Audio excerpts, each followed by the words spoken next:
It's Roland from East Marsh Acres, and welcome to yet another installment of Day on the homestead in East Marsh Acres. We've got some new arrivals. So there are 33 meat birds that just arrived about 10 minutes ago or so, and we dipped their beaks into the magic water.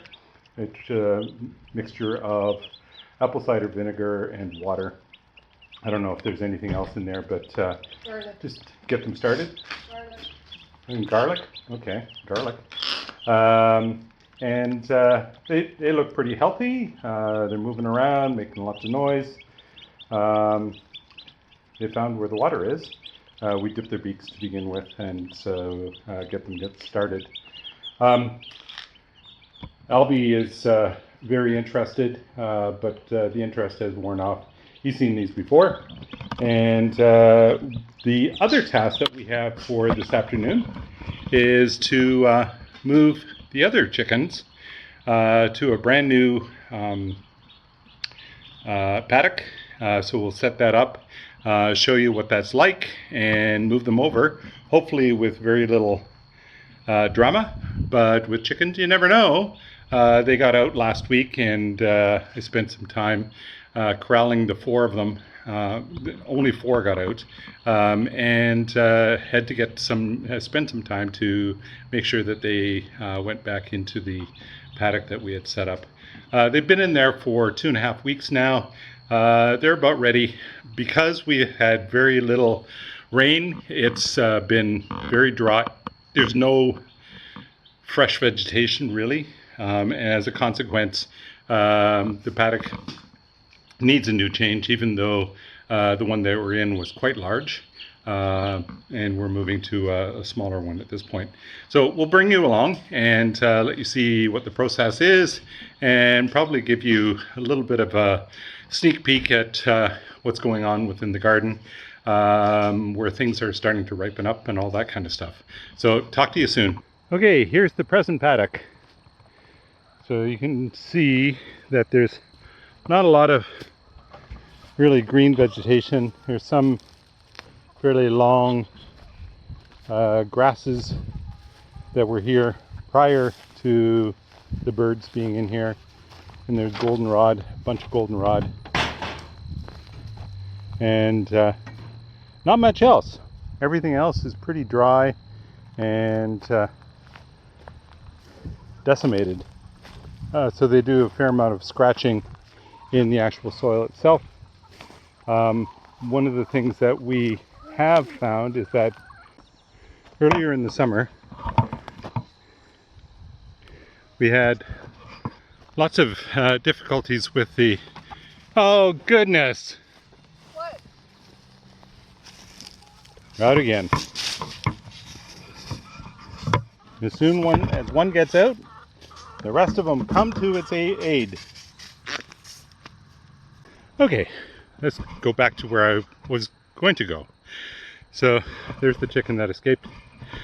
We were noticing that they were having, I don't know, confusion or rebellion or somewhere in between, where they were laying eggs in a variety of different places and eating them and all that kind of stuff. That behavior seems to have subsided, and so now they're laying almost exclusively in the nesting box. I'll show you what that looks like. So we found that if we put lots of straw in the areas for the nesting box, that seemed to alleviate much of the behavior.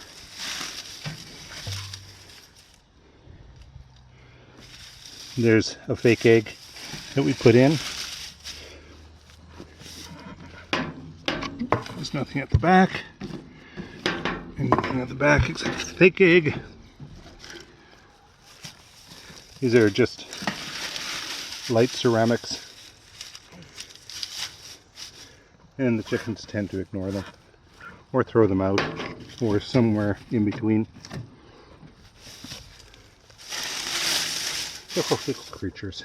As I said before, I've spent my entire career taking a look at human psychology, whereas should have spent a fair amount of time on chicken psychology. Anyways, I'm going to fill up their feed. No, maybe not. So do the feed afterwards? Yeah. So I'm going to go and grab the other. That's what I'm looking for. I'm going to grab the other fence, and yeah, I'll empty that too, and set it up.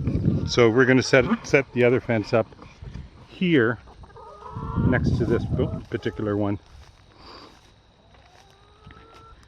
and just leave them in here for a week so that they've got some new territory to explore, etc. I think it'll be fine for a week, and then I think we're bringing them over by our house so that they can get to the greenery that's actually around there. Anyhow, I will update you as we're going.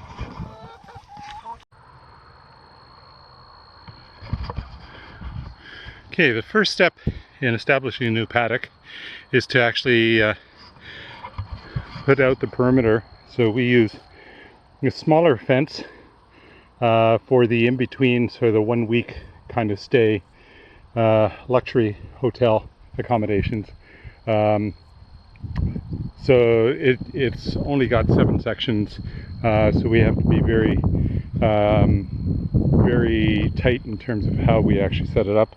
Typically, I like to use the bottoms of these poles. So each of these poles actually has 2 prongs that get into the ground, and so I tighten the bottom as much as I possibly can in both directions. Or when I'm setting it up, it's just in the one direction, and then I step on it and make sure that it's firmly planted in the ground, so that the bottom strand, which is not electrified and will be actually attached to the ground itself using some stakes, is tight. And then we use the T-posts. So you see a number of them that are actually already distributed around the old paddock, and we'll bring them over here. Typically you put the T-posts at an inflection point, or where the fence changes direction. So in this particular case, the fence is moving in this direction down to where Trisha is, but then it takes a jog out this way. So we put the T-post in here to hold it actually tight, moving it in that direction, and this T-post then is put in place so I can hold the corner. So it's tight that direction, and it's also tight in that direction. So we'll do similar kinds of things. I think there's 1, 2, 3, 4, maybe 5 inflection points, as well as the opening on the far side. So we'll start taking these T-posts out, and I'll start pounding them into the ground. Hopefully there's some give in the ground, even though it's been as dry as all get out. We did have 1 day of rain 2 days ago, but how much rain we got, I don't know, because things are still pretty dry out here. We need a lot more rain before we can get back to a so-called norm for this time of the year, which typically is a little bit on the dry side. But as we move into later August and September, the temperatures come down. That they're already doing that, but we also end up with more precipitation. We've had very little, even thunderstorms, almost nothing to speak of this year, whereas in previous years we've had lots and lots of storms and pretty vicious wind at times. Anyhow, I will get moving. We don't have the big camera available. Somehow the batteries, and I don't want to go all the way back to the house just to get a brand new battery that's already charged. Anyhow, so we'll keep you up to date as we move through the stages. Okay, the next step in the process is getting the T-posts in. So we've got those in. 1, 2, 3, 4, 5, 6. Ended up with 7 because we've got 7 different changes of angles in this particular paddock. and tying the posts up so that we've got tautness at the top as well as at the bottom.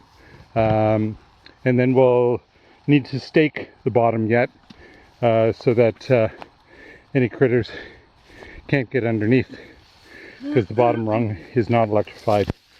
But it's the second rung that actually starts with the electrification. We brought the chicken coop over, so it's on wheels and it's fairly easy to haul. We've got some additional treats for the chickens, so it made it more attractive to go into. Well, we didn't have any issues at all with them today. They wanted to go into the new paddock because there's more cover here, there's more food. So what's the front? Pardon? Front, back? So the longer piece is at the back. And bringing the nesting boxes over, I just fell with them, didn't damage anything, including myself. And then I'll bring the water over, and then we'll need to have shade available for them, so we'll bring the cover cloth, which is sitting right there, and string that up from the T-post as well. So bring the water over. Yeah, I just said that I'd bring the water over. We'll need to restock the straw in the nesting boxes, because we lost some of it when I toppled. And then basically it'll be it. Well, I have to put in the charger, so it stands on its own grounding rod, which is just a piece of rebar that we had around. So we pound that into the ground as far as we can get it, and then attach it by the red wire that you see there to the actual fence itself, and turn it on, so that electrifies it. So relatively simple, but compared to other people who are doing birds, nesting birds, we have a little bit more labor that's actually involved. And in 3 weeks' time, when the other birds are ready to go, Trish, I will take that. Yeah, I know. I'm just moving it. When the meat birds are ready to go, I'll show you what the chicken tractor looks like, even though we've done that before. It's just a reiteration. We're using the same one, just a little bit repaired. Anyways, so that brings you up to date for now. I'll do one more update when we've got everything over and everything's in place. Talk to you soon. Okay, and there you have it. A brand new paddock for the birds. And this will be, because it's only small, it'll be for a week. And I have a little bit of cleanup to do. So the old net I have to pick up, and some of the overhead protection system, the OPS, like that piece right there, needs to be picked up, and put some of the tools away. So some of these, use the brush cutter to do a little bit of trimming here just on the corner, because it was actually coming up to the actual fence itself. Put all the T-posts up, tied everything to it, and then pounded the grounding rod into the ground. And now the charger is on it. We're using a Gallagher brand. We used to use another brand, but we found that the battery wore out over this past winter. Anyways, it's connected to the fence there, and it's grounded by the back of the container, and it's heading in the southern direction, so it's going to have the most sunlight that's actually connected to it, picking up some of the spikes. We picked up these spikes a number of years ago for camping, and essentially they are 12-inch spikes, I think, and they just have a plastic head on them that allows us to connect it to either a loop of wire, or in this particular case, the bottom of the fence. Some of this additional, I'll have to take that away.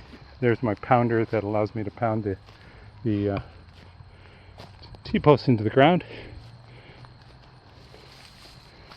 Before I clean up just give me, let me just take you very briefly around the garden. We're starting to have some onions show up and a couple of potatoes. That's the remainder of the eggs. So we got 7 today, there's 4 there, and I picked up 3 earlier in the morning. There are the onions. They're mostly uncovered at this point. Hopefully they're still growing. We'll leave them for a little bit. Potatoes are still growing. We will not harvest these potatoes until later in the season when they start to all turn brown. And we have some volunteer tomatoes in the middle of all of this, as we did last year as well. These plants, because they're volunteer, are very hardy, and the tomatoes taste very, very good.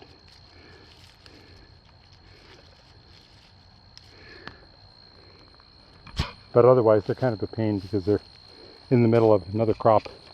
So there's another tomato plant there, there's another tomato plant there, one over there, I think.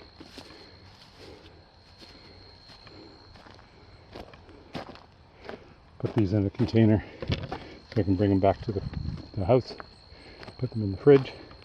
We usually have cherry tomatoes with our lunch every day. There's Rachel's flowers, growing quite nice. I think that's cosmos. I'm not sure, but that's what the pretty ones are. So we've got pumpkins coming on the end here. I don't know if you saw them. At least there's a few. They've still got some time, so we'll just let them go as long as they need. So there's a green one in there. Hopefully you can see it. And then I saw another one here. There's another little one, tiny one.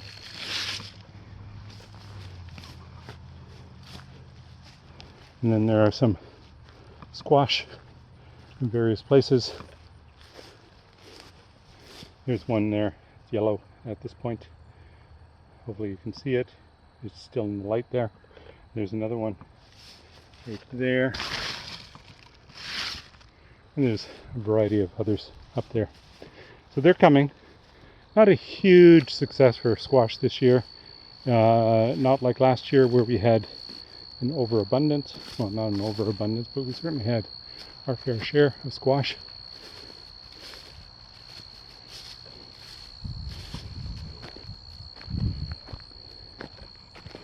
And I need to pick up the beans. The fence has fallen down. Just show you tomatoes and peppers in here. There's some more ripe tomatoes. A little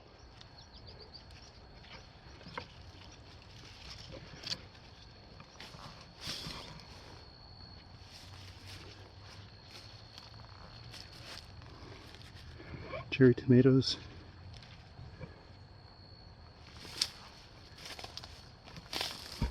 Lots and lots of beefsteaks coming.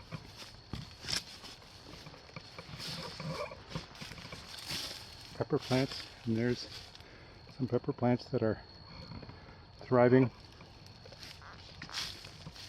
So there's some more. You can see the red color against the greenish, yellowish versions. And there's some yellows here. Lots of them.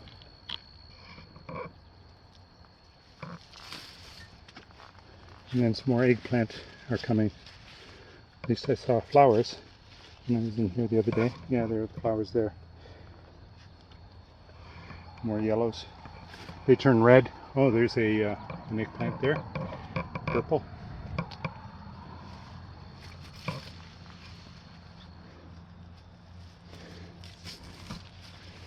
So we'll get our fair share of tomatoes and peppers. And a few eggplant. We've had 3 or 4 eggplant here already. So these are the purple beans, and we need to pick them probably this weekend. As you can see, they're getting quite large. And they are just lovely.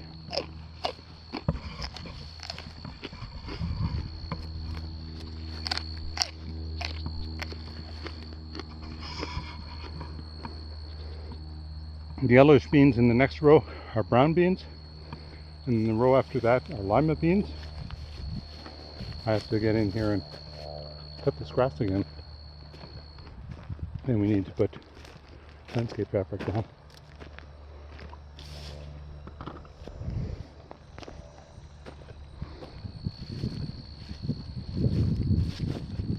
This is celeriac in the celery family, and beans.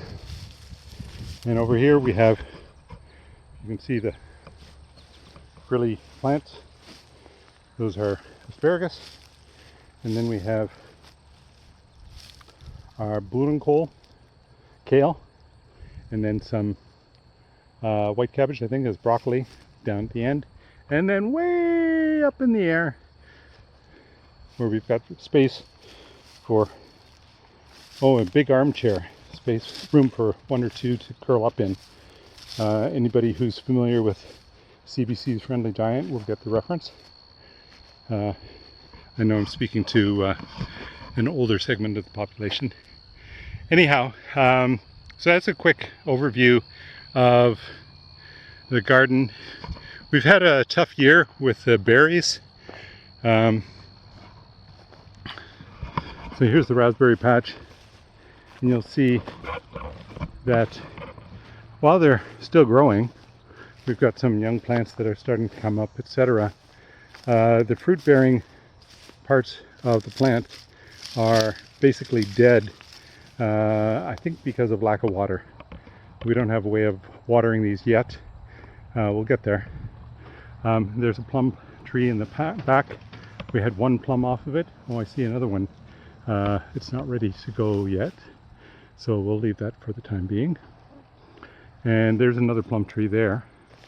Don't know if there's anything on it.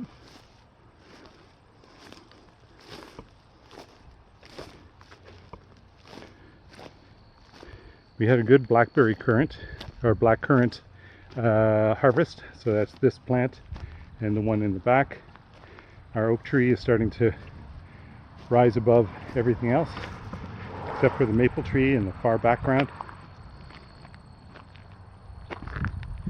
And here we have some more fruit trees that are okay for now. Well, that one's not, but this one is. This is an apple tree, and this one's okay. This is a pear tree. That apple tree is basically gone. I think we didn't get enough ground cover to trap water, etc. So that's the problem there. Maybe that's the issue here as well. Don't know. So we'll need to take a look at replacing those and putting some support guilds around them as well. And then I can show you the blueberries, but blueberries are pretty sad as well.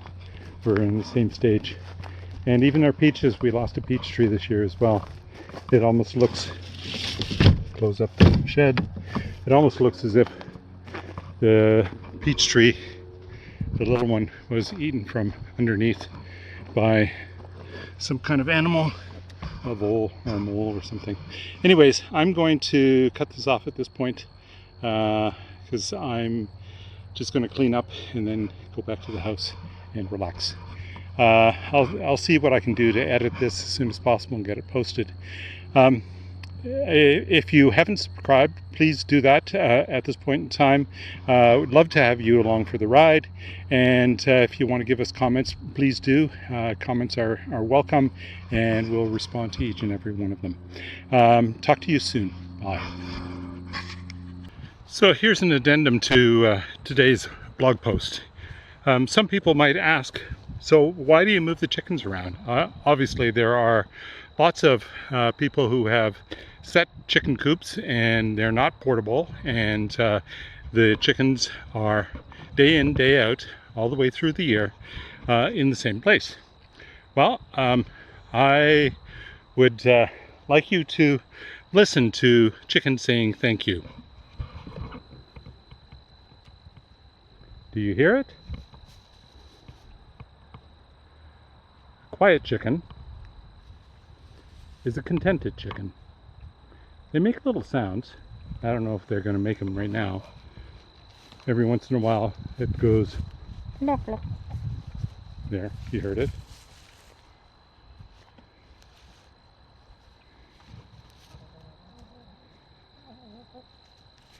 That's contentment.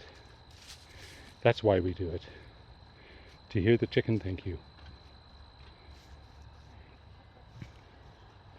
You can see that they're hard at work repairing our ground for us. So just taking their claws and raking through it, turning it over, seeing what kinds of insects show up that they can eat. So it becomes food for them, nourishment. And it also keeps them busy so that they're not bored. And that's one of the reasons why in the small paddock we move them out of here in about a week or so, because it's just not enough space for them to remain in and to stay contented. They will be much louder when we move them next week. Anyways, again, that's it for today. Thanks for coming along for the ride, and we'll talk to you soon.